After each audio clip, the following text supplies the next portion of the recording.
bagaimana kita belajar mengenali bahasa Roh Kudus. Maksudnya apa? Saudara tahu, saudara, komunikasi itu adalah hal yang paling penting, saudara. Kalau kita ada bersama seseorang dan kita tidak tahu bagaimana berkomunikasi dengan dia, saya percaya kita tidak bisa berjalan bersama-sama. Betul tidak, saudara? Kalau suami istri ada bersama tapi tidak tahu bagaimana cara berkomunikasi antara suami dan istri, pasti tidak akan bertahan lama, saudara. Betul tidak, saudara? Kita dalam satu tempat juga, satu tempat kerja mungkin, ya kan? Kita duduk bersama, satu kantor, tapi komunikasi kita tidak baik, saudara. Itu akan sulit, saudara. Sekalipun kita ada di tempat yang sama. Nah, hari ini saya mau bawa kita mengenali ya bagaimana cara komunikasi dengan Roh Kudus, ya, sehingga kita bisa berjalan bersama dia dan kita bisa mengalami kemenangan. Saudara tahu, Roh Kudus itu ditempatkan dalam hidup kita bukan hanya sebagai satu pajangan atau hanya sebagai aksesoris. Kenapa ada peristiwa Pentakosta? Kenapa ada peristiwa kelahiran baru? Kita harus mengerti kalau pribadi Allah itu ditaruh dalam hidup kita, itu bukan hanya sebagai slogan atau bukan hanya sebagai satu hal yang ya pokoknya gagah-gagahan. Katanya kita ini dipenuhi Roh Kudus, kita bisa berbahasa roh. Tapi apa dampaknya? Apa faedahnya buat kita, saudara? Kita harus sungguh-sungguh mengerti bahwa kita punya Tuhan itu yang sungguh-sungguh mau kita belajar mengandalkan Dia.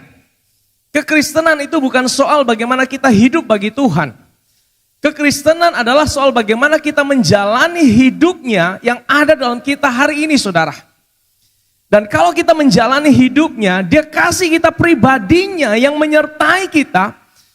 Dan pribadinya itulah yang akan membawa kita melewati setiap tantangan, masalah, pergumulan, kesulitan. Dan kita mengalami kemenangan di dalam hidup ini. Katakan amin. Selain kita mau mengalami kemenangan di dalam situasi kita. Selain kita mau mengalami kemenangan waktu kita mengalami tantangan. Waktu kita mengalami pergumulan. Dan saudara, kita tidak bisa mengalami itu hanya dengan kekuatan kita sendiri, saudara. Kita pasti akan stres, saudara. Yohanes 14 ayat 16 sampai 18. Aku akan minta kepada Bapa dan Ia akan memberikan kepadamu seorang penolong yang lain. Katakan penolong yang lain. Di dalam bahasa aslinya, kata penolong yang lain itu adalah penolong yang sama dengan Dia.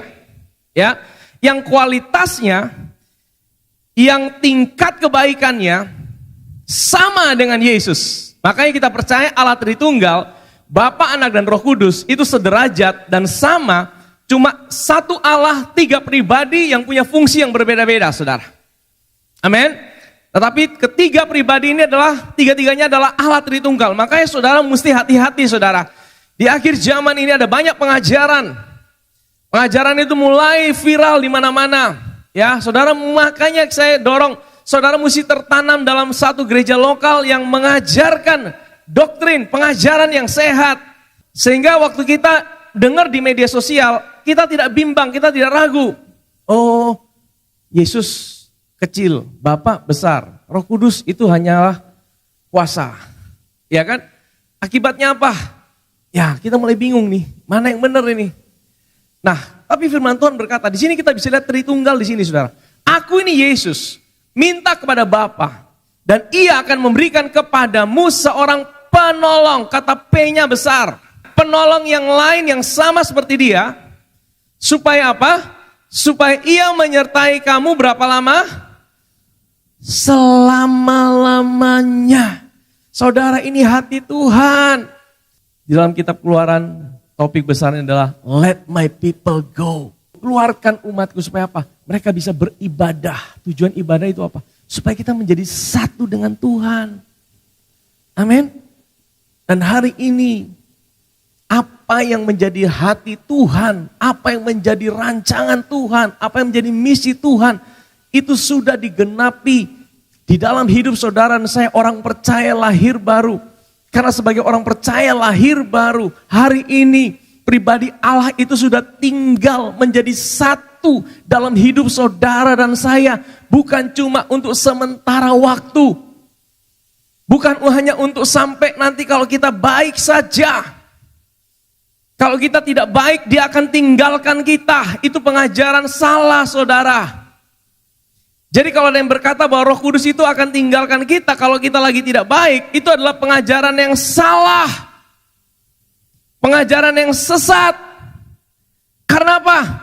Karena Yesus sendiri berkata, Ia akan menyertai kita berapa lama? Selama-lamanya tanpa kondisi apapun. Amin, saudara. Kok bisa gitu?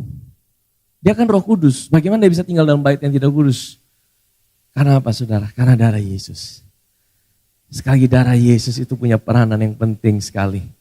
Kematian dan kebangkitan Kristus menjadikan roh manusia kita diperbaharui.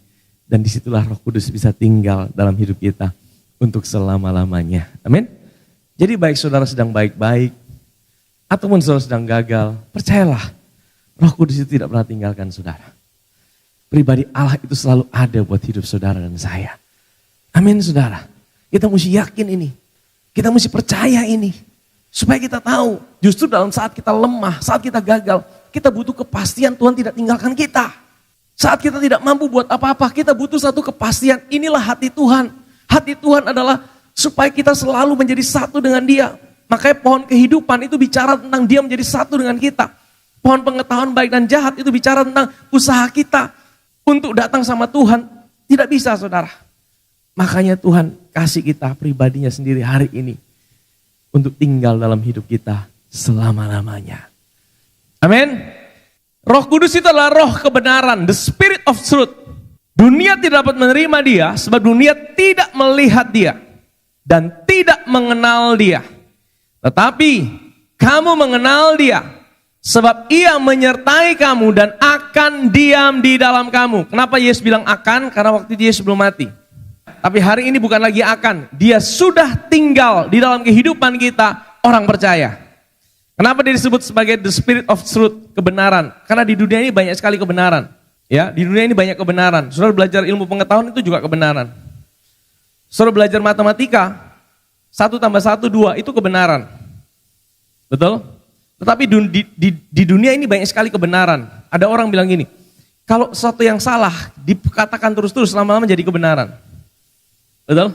Kalau kebohongan itu diperkatakan terus lama-lama jadi kebenaran. Nah, makanya kebenaran di dunia ini kebenaran yang relatif tergantung dari perspektif mana. Makanya di seluruh denominasi itu terjadi perbedaan tafsir, saudara. Karena apa? Karena mereka pakai perspektif mereka sendiri untuk menafsirkan ayat firman Tuhan, saudara. Makanya dikatakan the spirit of truth. Karena apa? Karena dialah kebenaran yang absolut. Roh Kudus itu kebenaran yang absolut. Dia akan mengajarkan kita kebenaran yang absolut. Kebenaran absolut itu gini, saudara. Di dunia itu 5 tambah 2 sama dengan berapa? 7. Di dunia itu 5 roti dan 2 ikan itu paling kasih makan 2-3 orang. Itu kebenaran yang ada di dunia. Tetapi itu bukan kebenaran yang absolut. Di dalam Tuhan 5 roti dan 2 ikan bisa kasih makan 5.000 orang laki-laki. Belum termasuk anak-anak dan istri, saudara. Makanya, saudara, kalau dokter berkata sakitmu tidak bisa disembuhkan, itu kebenaran yang ada di dunia. Tapi ada satu kebenaran yang lebih tinggi daripada kebenaran yang ada di dunia. Oleh bilur-bilurnya, kamu sudah disembuhkan. Amin, saudara. Amin.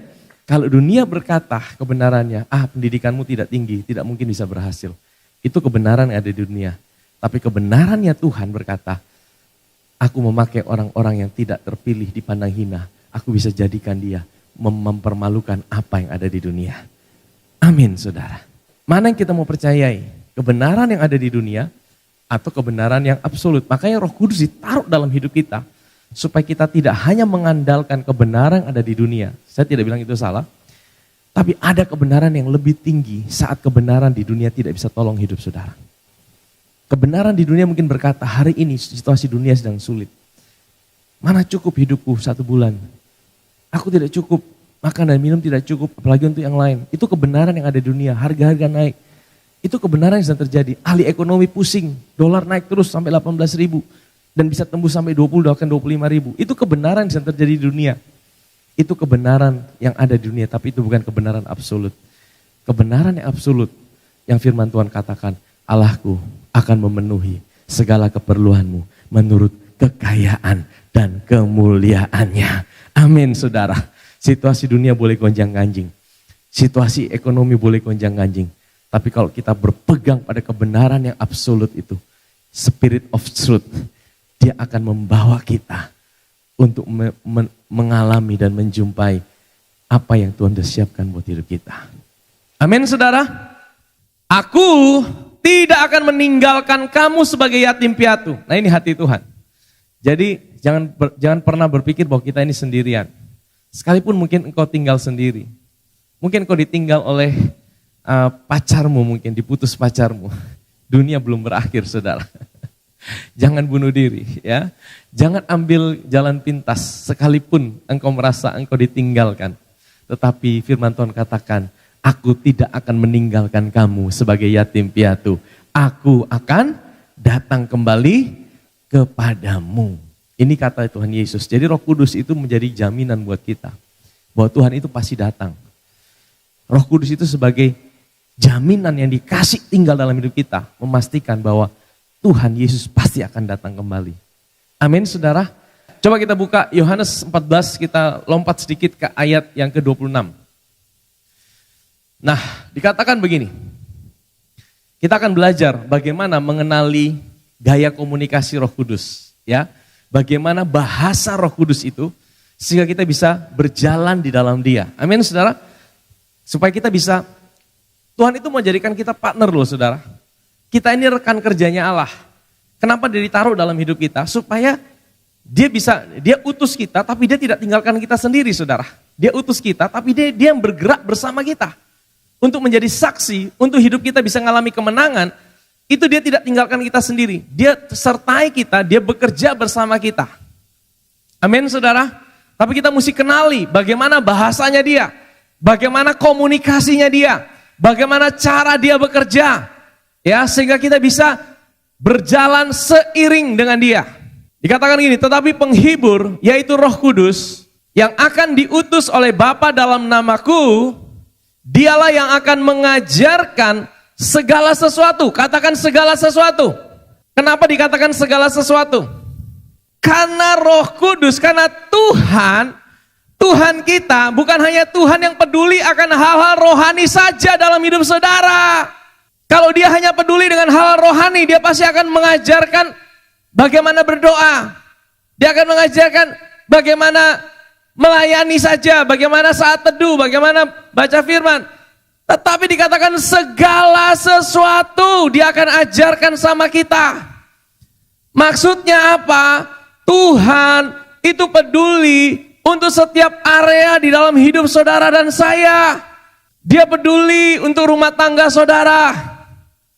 Dia peduli untuk pekerjaan saudara. Dia peduli untuk lauk pauk dalam hidup saudara. Dia peduli untuk dompet saudara. Yesus pernah tanya sama murid-muridnya, ada lauk pauk kosan deh? Lu dompet ada isi kosan deh. Saudara tahu dia peduli untuk setiap area dalam hidup kita. Lu hubungan hari ini baik-baik kosan deh. Lu pekerjaan bagaimana? Lu muka itu kenapa jerawat soalnya baik-baik? Lu badan nih kayaknya mesti kasih kurus sedikit ini supaya lu sehat. Saudara pikir Roh Kudus hanya peduli hal rohani? Tidak saudara. Dia akan mengajarkan kepada kita segala sesuatu. Dia akan mengajarkan kepada kita segala sesuatu. Kalau ada hal-hal yang membuat engkau menjadi down atau engkau menjadi khawatir, engkau menjadi gelisah, percayalah Tuhan peduli akan hal itu saudara. Dia ditempatkan dalam hidup kita. Tidak ada satupun orang yang bisa tahu semuanya. Betul ya saudara? Dan hari ini teknologi, kalau sudah tahu, teknologi itu berusaha menciptakan sesuatu yang menjadi mirip dengan Tuhan. Soalnya kalau pakai itu AI, diciptakan AI itu tujuannya apa? Supaya dia bisa tahu segala sesuatu. Sudah tahu ini teknologi sebenarnya diciptakan supaya manusia nanti pada akhirnya beta son perlu Tuhan lah. Beta son perlu Roh Kudus lah. Kan ada ChatGPT. Apa-apa tanya ChatGPT. Apa-apa kita sekarang pakai AI. Maka menurut penelitian nanti pekerjaan manusia semua akan tereliminasi. Diganti AI. Dan saya percaya sebelum itu terjadi, Tuhan akan datang.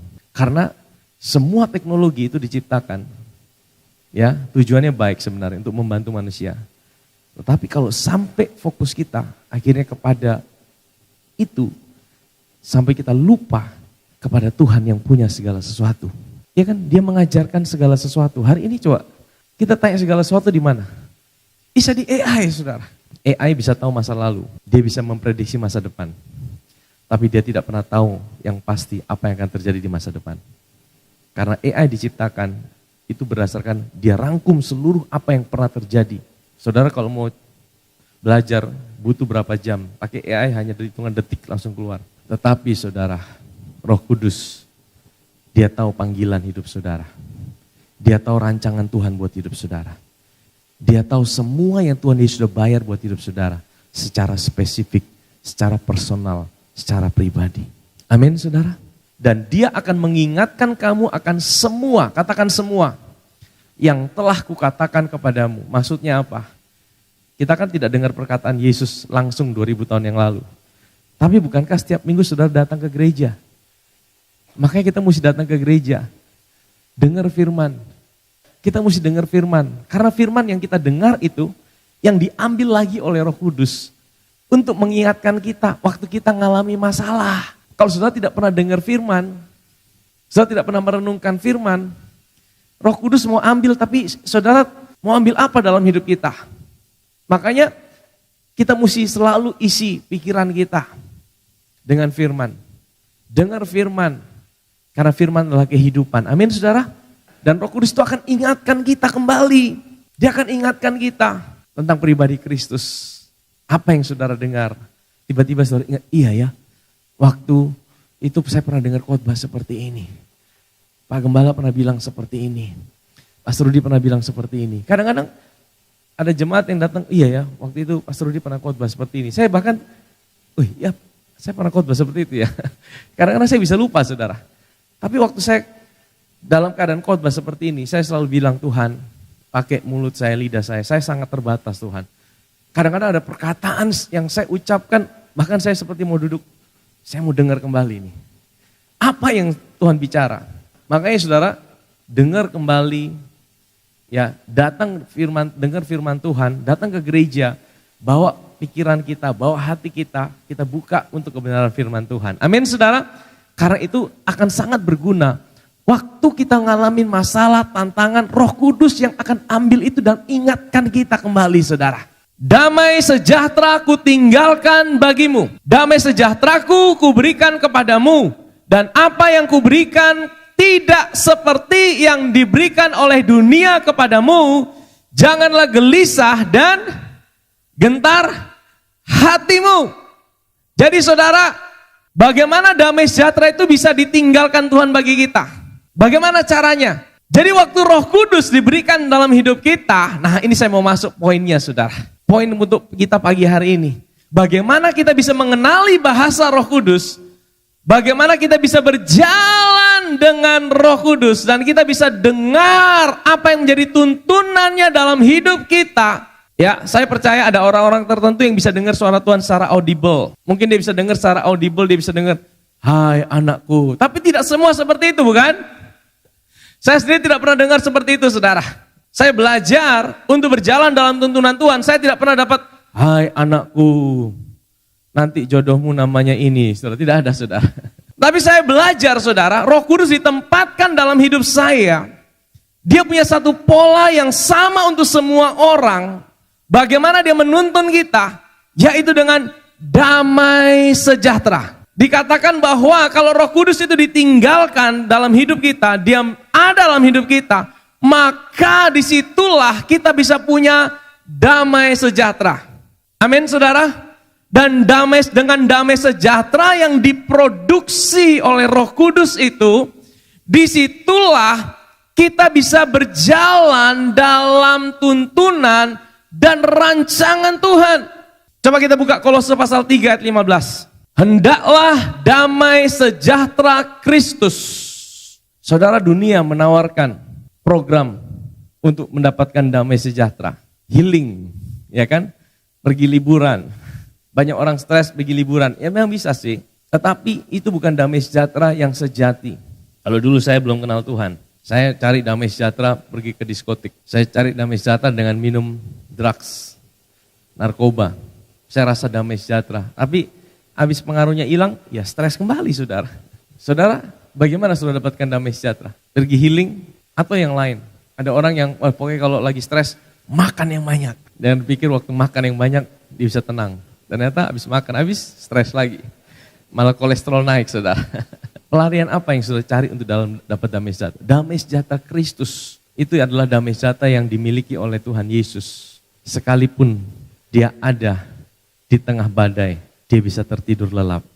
Ingat kisah itu, bagaimana Yesus tertidur di tengah badai? Murid-muridnya panik, murid-muridnya stres, murid-muridnya udah pakai segala kekuatannya. Dan dia bilang, guru mau kami mati kah? Kami sudah mau mati nih. Yesus lagi ngorok. Yesus main, kenapa kalian ribut-ribut? Langsung perkataan Yesus apa? Shalom. Shalom itu damai sejahtera. Damai sejahtera itu bukan hanya bicara tentang ketenangan, tapi juga kepenuhan, keutuhan. Dan seketika itu juga laut, danau itu menjadi tenang. Yang Yesus maksudkan adalah damai sejahtera yang Yesus punya itu dia sudah berikan buat hidup kita. Supaya apa? Yesus tahu kita hidup di dunia yang penuh tantangan. Kita hidup di dunia yang penuh dengan masalah. Kita hidup di dunia yang penuh dengan pencobaan. Tapi kalau ada damai sejahtera itu, damai sejahtera itu kunci. Hendaklah damai sejahtera Kristus memerintah di dalam hatimu. Karena untuk itulah kamu telah dipanggil menjadi satu tubuh dan bersyukurlah. Kata memerintah itu dalam bahasa aslinya, coba tampilkan. Itu adalah brabeu. Brabeu itu artinya to be an empire, to decide, untuk memutuskan, to determine, to direct, to control. Maksudnya Tuhan bilang gini, kalau engkau punya damai sejahtera Kristus dalam hatimu, itu yang akan memutuskan sesuatu di dalam hidupmu. Memutuskan apa? Begini saudara, tidak semua apa yang kita butuhkan itu tertulis secara letterlek di dalam Alkitab. Contoh gini, saya mau dapat kerja apa? Itu kan tidak tertulis dalam Alkitab. Saya mau menikah dengan siapa? Kan tidak tertulis saudara, betul? Tuhan itu kasih kita namanya damai sejahtera yang diproduksi oleh Roh Kudus untuk memutuskan, untuk memerintah, untuk mengontrol apa yang akan kita lakukan di dalam hidup ini. Makanya saya percaya itu saudara. Saya berkali-kali ketika hendak memutuskan sesuatu. Bahkan ketika itu sudah sepertinya sempurna. Tapi kalau di sini tidak ada damai sejahtera, saya stop dulu. Tunggu dulu. Saya mesti minta Tuhan petunjuk lagi. Mungkin ada yang salah di sini. Waktu kita mau melakukan pengecoran di Kelapa Lima. Pada waktu itu kita baru gali saudara. Dan kemudian itu tiang ada 9 tiang, besi 22. Dan besok harus dicor K350, itu betonnya. Udah besok mau cor, hari ini saya datang ke lokasi, saya tanya sama mandor semua, gimana semua? Udah oke. Oke semua. Tapi di sini tidak ada damai sejahtera, saudara. Padahal semua udah oke nih. Tapi di sini seperti kok aneh-aneh ya. Nah, saya bilang ukur ulang lah. Ukur ulang. Serta waktu diukur ulang, itu dari ujung sampai ujung situ, miring 1,5 meter. Saudara tahu, kalau itu dicor, berapa kerugian kita? Kalau tidak dibongkar, kita akan lihat bangunan itu miring sampai ke atas. Dan itu lebih sakit saudara. Karena kita tidak merencanakan bangunan miring saudara, betul? Kalau memang gambar kita mau buat miring ya pasti kita senang saudara. Tapi kalau kita tidak merencanakan bangunan miring, kita lihat tiap hari datang miring, aduh hati sakit saudara. Tapi kalau kita mau bongkar, itu habis berapa banyak saudara, itu tidak mudah, itu mau bongkar itu habis, aduh itu besinya sudah berapa banyak saudara. Nah Roh Kudus menuntun kita dengan damai sejahtera, dia meluputkan kita dari keputusan-keputusan yang salah dalam hidup ini. Amin saudara. Bagaimana dia memproduksi damai sejahtera itu? Ketika kita tahu bahwa kita adalah orang benar. Roma 5 ayat yang pertama bilang gini saudara. Sebab itu kita yang dibenarkan karena iman, kita hidup dalam damai sejahtera dengan Allah oleh karena Tuhan kita, Yesus Kristus. Jadi kalau saudara mau punya damai sejahtera, satu hal ini tidak boleh kita lupakan. Saudara tidak bisa bilang Roh Kudus kasih beta damai sejahtera. Tidak bisa.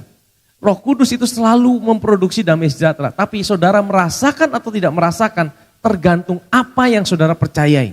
Dia tidak bisa paksakan kita untuk rasakan damai sejahteranya dia. Dia tidak pernah paksa kita untuk menuntun langkah kita. Dia beda dengan roh jahat, saudara. Tetapi apa yang kita percayai, itu akan menentukan damai sejahtera itu akan mengalir tidak di dalam hati kita. Makanya firman Tuhan bilang, jagalah hatimu dengan segala kewaspadaan. Tuhan tidak bilang jagalah hartamu. Bahkan Tuhan tidak bilang jagalah keluargamu. Tuhan bilang jagalah hatimu dengan segala kewaspadaan. Karena dari situlah terpancar kehidupan. Kehidupan itu apa? Untuk kau berjalan dalam hidup ini. Apa yang kau mau putuskan dalam hidup ini. Karena di pertempuran kita, daging kita seringkali mengalihkan pandangan kita dari Tuhan. Di dalam perjanjian lama, bagaimana cara orang datang minta petunjuk sama Tuhan? Di dalam perjanjian lama, tidak semua orang bisa datang pada Tuhan. Hanya raja dan imam-imam tertentu, nabi-nabi tertentu yang bisa datang sama Tuhan. Tapi cara untuk mereka datang minta petunjuk sama Tuhan itu bagaimana? Mereka harus datang kepada imam besar. Ya, coba kita buka Keluaran pasal 28 ayat 30. Dan di dalam tutup dada pernyataan keputusan itu haruslah kau taruh Urim dan Tumim. Katakan Urim dan Tumim. Haruslah itu di atas jantung Harun. Apabila ia masuk menghadap Tuhan, Harun harus tetap membawa keputusan bagi orang Israel di atas jantungnya di hadapan Tuhan. Di dada imam besar itu ada namanya baju efod. Dan di dalam baju efod itu ada satu kantong. Disuruh buat satu kantong dan di situ ditaruhlah yang namanya Urim dan Tumim. Tidak tahu seperti apa bentuknya, yang persis tidak ada yang tahu. Ada yang bilang seperti batu bulat dua hitam dan putih. Ya, ada penafsiran banyak macam. Tetapi Urim dan Tumim, kata Urim itu dari kata or, artinya terang. Tumim itu artinya kesempurnaan. Jadi Urim dan Tumim itu artinya kesempurnaan dari terang itu. Ya, ketika kita memutuskan sesuatu, kita butuh sesuatu yang clear, saudara. Ketika engkau memutuskan apalagi sesuatu yang penting dalam hidupmu, engkau butuh satu terang yang penting, yang sempurna untuk engkau memutuskan sesuatu. Apalagi keputusan-keputusan yang penting dalam hidup saudara. Nah, di dalam perjanjian lama, kalau orang, tidak semua orang, hanya raja yang bisa datang kepada imam, waktu raja mau bilang gini, kita mau perang nih, kira-kira Tuhan mau kita maju atau tidak? Dia akan datang sama imam, dan imam akan datang di depan Tuhan. Maka itu, batu-batu itu bisa menyala, saudara. Di batu itu ada tulisan-tulisan, itu 12 suku Israel. Dan waktu raja datang, itu tulisan itu seperti menyala, memberikan petunjuk. Satu kali Daud itu pernah lakukan, tapi Daud itu spesial, saudara. Dia bukan datang sama imam, dia ambil baju efod itu, dia pakai baju efod itu, saudara. Dia ini bukan imam loh, saudara. Dia ini raja. Orang ini yang punya hati perjanjian baru. Dia tahu Tuhan itu menjadikan kita imam-imam dan raja-raja. Dia ambil baju efod, waktu dia istrinya, keluarganya ditawan oleh Amalek. Dia tanya sama Tuhan, Tuhan ini gimana? Kita maju atau tidak? Dan Tuhan bilang, maju. Aku menyertai engkau. Nah, saudara tahu, dia pakai itu baju efod, itu Urim dan Tumim yang menyala. Saudara tahu, waktu saya renungkan ini, hari ini Paulus mengajarkan kepada kita di kitab Efesus, perlengkapan senjata Allah. Betul tidak? Apa yang ada di dada? Baju sirah apa? Keadilan. Di dalam bahasa aslinya, baju sirah kebenaran. Bukan the truth, tapi righteousness. Maksudnya apa, saudara? Di dada ini tempat, jantung itu tempat cinta. Dan kita ini ditaruh di dadanya Tuhan. Kita ditaruh dadanya Tuhan sebagai orang benarnya Tuhan. Kalau engkau mau damai sejahtera itu selalu mengalir dalam hidupmu, Roh Kudus yang supply itu dalam hidupmu, engkau harus selalu menyadari bahwa engkau adalah orang benarnya Tuhan, yang ditaruh di dadanya Tuhan, diukir di hati Tuhan untuk selama-lamanya. Amin, saudara.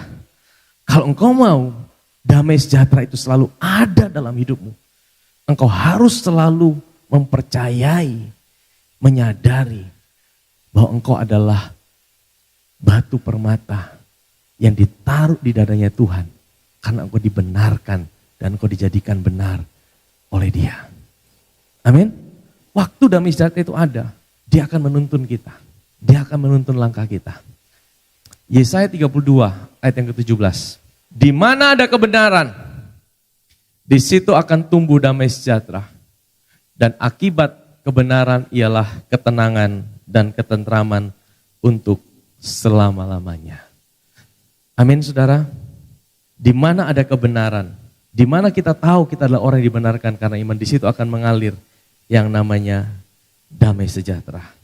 2 Petrus 1 ayat yang kedua, kasih karunia dan damai sejahtera melimpahi kamu. Sebenarnya kita mau hidup kita dipenuhi kasih karunia dan damai sejahtera. Roh Kudus adalah roh kasih karunia. Roh Kudus juga menyuplai damai sejahtera. Tapi bagaimana kita bisa dilimpahi oleh apa? Pengenalan akan Allah dan akan Yesus Tuhan kita. Amin saudara. Jadi gini saudara, default mode orang percaya itu adalah damai sejahtera. Default mode itu apa? Setelan pabrik. Kalau saudara beli handphone, itu ada setelan pabrik. Saudara boleh setting semuanya. Tapi kalau saudara mau jual kembali, biasanya di setel ulang, di reset jadi setelan pabrik. Nah setelan pabrik kita saudara, Tuhan set kita, hidup kita. Kenapa ditaruh Roh Kudus? Karena dia mau set hidup kita. Setelan pabrik hidup kita itu adalah kita berjalan dalam kasih karunia dan damai sejahtera. Amin. Waktu kita berjalan dalam kasih karunia dan damai sejahtera, disitulah tuntunan Tuhan terjadi. Hidup kita bisa maksimal. Engkau bisa memutuskan segala sesuatu dengan tepat, ketemu dengan orang yang tepat. Ya, kita semua masih belajar saudara. Kadang-kadang daging kita lebih kuat. Kadang-kadang kita lihat sesuatu, wah ini udah bagus ini. Ini udah yang terbaik. Tapi saudara jangan cepet-cepet waktu saudara rasakan tiba-tiba damai sejahtera itu hilang. Nah itu Roh Kudus sudah mulai kasih tunjuk tuh. Hati-hati. Ini kelihatannya baik. Mungkin kau mau deal pekerjaan. Mungkin kau mau bangun hubungan dengan seseorang. Mungkin kau mau memutuskan sesuatu dalam kehidupanmu. Apalagi keputusan-keputusan yang penting saudara. Ya, kita butuh, apalagi di tengah-tengah situasi yang sulit saudara. Hari-hari ini ada begitu banyak tantangan, ada begitu banyak ketakutan, ada begitu banyak situasi yang sulit, ketidakpastian. Dunia sedang dalam keadaan yang gonjang-ganjing saudara. Kegelapan sedang menutupi bumi. Tetapi Tuhan kasih kita Roh Kudusnya. Roh Kudus ditaruh dalam hidup kita bukan hanya untuk sebagai gaya-gayaan. Tapi dia adalah partner kita. Dia adalah penolong kita. Dia penghibur kita. Dia adalah pribadi Allah itu sendiri. Untuk apa? Untuk supaya dia menuntun kita melewati situasi ini. Kita bisa memutuskan sesuatu dengan tepat. Kita bisa melakukan segala sesuatu dengan apa yang dia mau. Kalau dia tuntun hidup kita, tidak mungkin dia bawa kita masuk jurang saudara. Tidak mungkin dia bawa kita membinasakan hidup kita. Tidak mungkin dia akan hancurkan hidup kita. Dia pasti akan bawa kita untuk bisa mengalami kemenangan dalam hidup ini. Sekalipun di tengah-tengah situasi yang sulit. Amin saudara. Cuma bagaimana kita meresponi itu.